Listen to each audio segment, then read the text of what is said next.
राम राम। मैं देवांशु पद्मनाभ।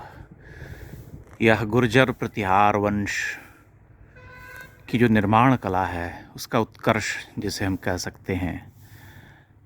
यूँ तो गुर्जर प्रतिहार वंश के राजाओं के द्वारा निर्मित मंदिरों की संख्या इतनी अधिक है और इतने विशिष्ट मंदिर हैं कि आप किसी एक मंदिर के बारे में ऐसा कुछ दावा नहीं कर सकते। लेकिन आप देखें कि यह कितना सुघड़ है, कितना सिमेट्रिकल है। जो इसका मुखमंडप और अंतराल जिसे हम कहते हैं, मुखमंडप ये सामने जो देख रहे हैं जहाँ प्रवेश हम करते हैं, और उसके बाद बीच में जो महामंडप है, छोटा सा एक अंतराल है गर्भगृह से पहले। गर्भगृह में सिर्फ उसका प्रवेश द्वार रह गया है और प्रतिमा जो है वह अब है नहीं, क्योंकि पूरी तरह से ये मंदिर ही नष्ट भ्रष्ट हो गया है। यहाँ भी मैं यही स्थापित करने का प्रयास कर रहा हूँ कि बटेश्वर में केवल छोटे मंडपिका समूह के मंदिर ही नहीं होते थे, यहाँ अत्यंत ही बड़े बड़े आकार के मंदिर भी होते थे, जो कि बहुत ही अपनी वास्तुकला में, अपने शिल्प में अद्भुत सुंदर और सुघड़ मंदिर होते थे। और ये सभी गुर्जर प्रतिहार वंश के राजाओं के द्वारा निर्मित हैं, जिनका कि इतिहास जो है 8वीं शताब्दी से लेकर के 10वीं 11वीं शताब्दी के दौरान उस समय तक जाता है, 8th सेंचुरी से लेकर के 10वीं 11वीं शताब्दी तक।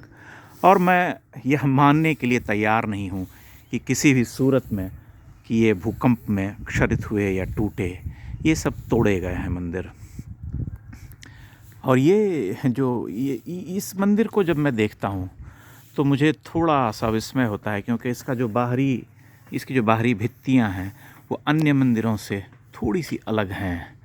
यहाँ दीवारों पर मूर्तियाँ नहीं हैं, लताओं का चित्रण है, पत्र पुष्प आदि का चित्रांकन है, पवित्र प्रतीक चिन्ह गढ़े गए हैं। और नीचे जो है कुछ कीर्ति मुख आप देखते हैं यहाँ पर नीचे, हालांकि वो सब भी खंडित हो गए हैं, कॉलम्स भी टूट गए हैं, लेकिन जो कुछ भी बचा हुआ है वह इतना सुंदर, इतना सुघड़ है कि देख करके मन हृदय आह्लादित होता है। और एक अफसोस तो खैर होता ही है कि जो था वो नहीं रहा, लेकिन जो है उसे देखना, बारंबार आकर के देखना और उसकी सुंदरता को अनुभव करना एक विशिष्ट अनुभूति है। इन्हीं शब्दों के साथ मैं इस भाव यात्रा को समाप्त करता हूँ। और बटेश्वर क्षेत्र एक ऐसा क्षेत्र है, नरेश्वर और बटेश्वर, जैसा कि मैंने कहा था कि दोनों एक ही समय के निर्माण प्रतीत होते हैं, इसलिए उन्हें देखना चाहिए बार बार। दूर से आकर के भी यात्री सब आते हैं, अभी इन दिनों जाड़े में आ रहे हैं तो आप देख सकते हैं। ये प्रतिमा देखिए कितनी सुंदर है, यद्यपि खंडित हो गई है लेकिन दिव्य है। यह प्रतिमा देवी की प्रतिमा प्रतीत होती है। भगवान शिव हैं, देवी हैं, मैं पक्के तौर पर कह नहीं सकता क्योंकि प्रतिमा पूरी तरह से बची नहीं है। ऊपर डमरू दिख रहा है, इसलिए भगवान शिव ही हैं। और नीचे जो है ये फिर यहाँ पर अन्य प्रतिमाएं दिखाई पड़ती हैं, लेकिन कुछ भी पूरी तरह से सुरक्षित नहीं रह पाया। ऊपर एक ये शार्दूल की प्रतिमा यहाँ पर है। नीचे आप देख रहे हैं कि एक आधार लगा करके इसको खड़ा किया गया है, ये लगाया गया ताकि टूटे नहीं।